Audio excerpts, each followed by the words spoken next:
Alabama, you talked about matter of inches. Was that the story Saturday night as well, that, you know, just didn't quite have it sharp enough?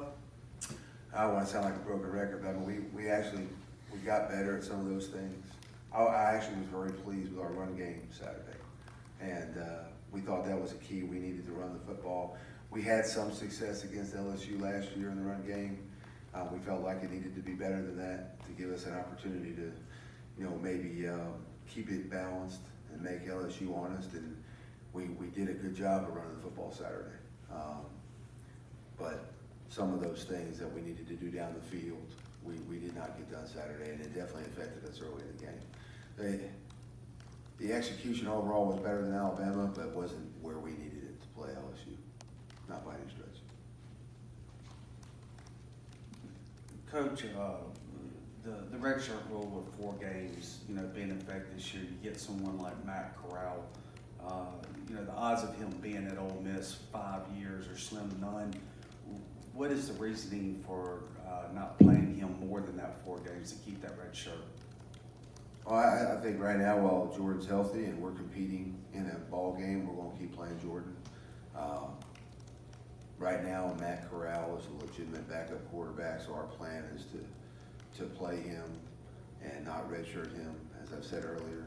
If we get later on into the season and we haven't had to utilize Matt, and there's a chance where it's not going to affect the team competitively to keep his shirt, then we would do that. That's really, I think, coach's policy with everybody, and that hasn't changed with Matt. It won't.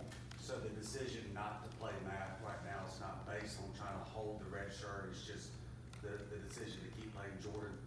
Yeah, it had nothing to do with Matt Corral Saturday. We're in a game that we're losing or competing in, and Jordan's our starter, and we didn't take anybody out. You know, we played our starters, and all the rotating people played the entire game. Even when you're down and the game is out of hand like it was at the end of the second half, when the game's over and you were just handed off, not try to get Matt in the game to get him some experience? Well, we were in a game at 28-13 deep into the third quarter. It was a game to me for a long time, you know, and so, yeah, that's why we left Jordan and the rest of the starters in there to compete for the 4 quarters that were in the ball game. Coach, two of the wide receivers got injured in the game. They kept playing. Did they bounce back yesterday? They okay? Yeah, they're nothing major. We had some cramping.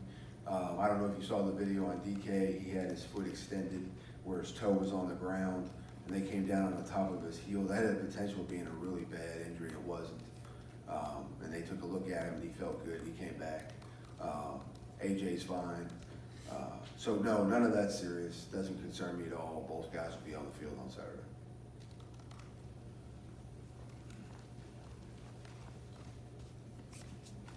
Phil, you coached with Mike Collins at Sam Houston State. Does that familiarity help you a little bit this week?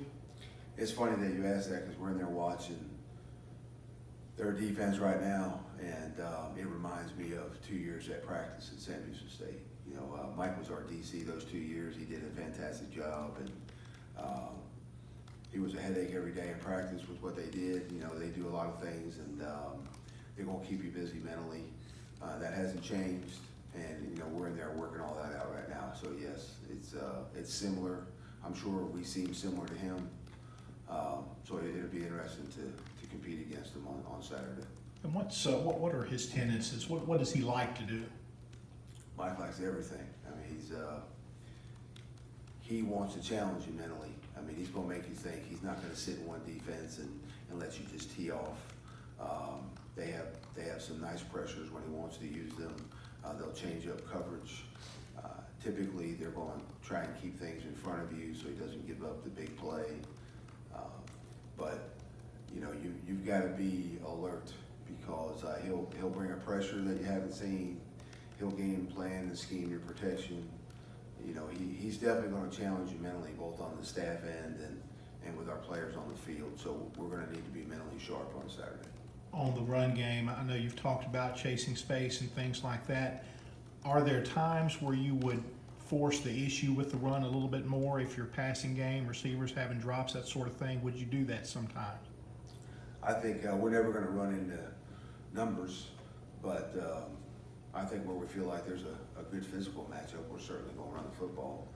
Just the way it's designed, though, where the offense is designed to get to some grass, and I think the offensive line had done a really, really good job when we have equal numbers.